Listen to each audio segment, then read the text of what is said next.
ఆంధ్రప్రదేశ్ రాజకీయాల్లో ప్రస్తుతం నెలకొన్న వాతావరణం అత్యంత వేడెక్కింది. ముఖ్యంగా జనసేన అధినేత పవన్ కళ్యాణ్ లక్ష్యంగా వంగవీటి ఆశ చేసిన వ్యాఖ్యలు రాష్ట్ర రాజకీయాల్లో ప్రకంపనలు సృష్టిస్తున్నాయి.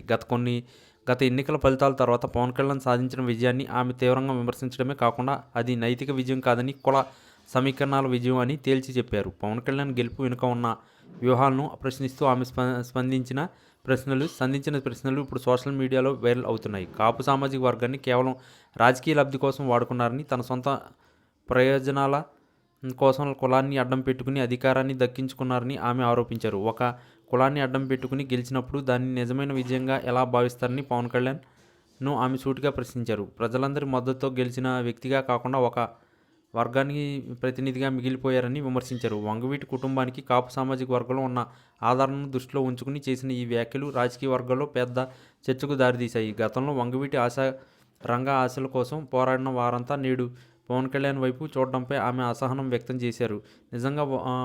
నిజమైన నాయకుడు అందరినీ కలుపుకుని వెళ్ళాలని, కానీ పవన్ కేవలం ఒక వర్గాన్ని రెచ్చగొట్టే ఓట్లు పొందారని ఆమె విశ్లేషించారు. రాజకీయాల్లో గెలుపోవటములు సహజమని, కానీ ఆ గెలుపు వెనుక ఉండే మార్గం కూడా అంతే పవిత్రంగా ఉండాలని హితవు పలికారు. జనసేనని తాను ఒక పవర్ స్టార్గా భావించుకోవచ్చు, కానీ ప్రజాక్షేత్రంలో ఆయన వ్యవహరించిన తీరు రాజ్యాంగబద్ధంగా లేదని ఆమె మండిపడ్డారు. కాపు సామాజిక వర్గం ఎప్పుడూ ఒకరి చేతిలో పావులా మారకూడదని, వారు సొంతగా ఎదిగే శక్తిగా కలిగి ఉండాలని ఆమె ఆకాంక్షించారు. పవన్ కళ్యాణ్ అధికారం కోసం బీజేపీ మరియు తెలుగుదేశం పార్టీతో జతకట్టి తన సిద్ధాంతాలను తాకట్టు పెట్టారని, ఇది కాపులకు చేస్తున్న ద్రోహం కాదా అని ప్రశ్నించారు.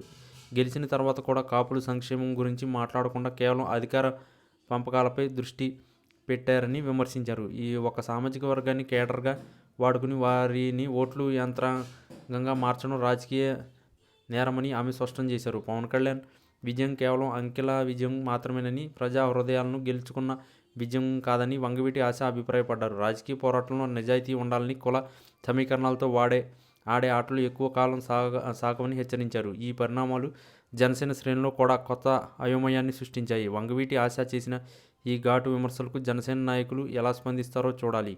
మొత్తానికి పవన్ కళ్యాణ్ రాజకీయ ప్రయాణంలో ఎదురవుతున్న ఇటువంటి విమర్శలు భవిష్యత్తులో ఆయన తీసుకునే నిర్ణయాలపై ప్రభావం చూపే అవకాశం ఉంది.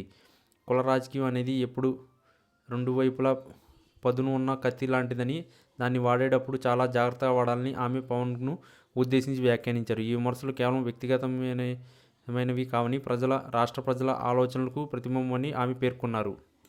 ఈ వీడియో కనుక మీకు నచ్చినట్లయితే please like, share and subscribe channel. మరిన్ని వీడియోస్ కోసం మా ఛానల్ని సబ్స్క్రైబ్ చేయడం మాత్రం మర్చిపోకండి. మీ ఫ్రెండ్స్, ఫ్యామిలీస్ కూడా ఈ వీడియోని షేర్ చేయండి.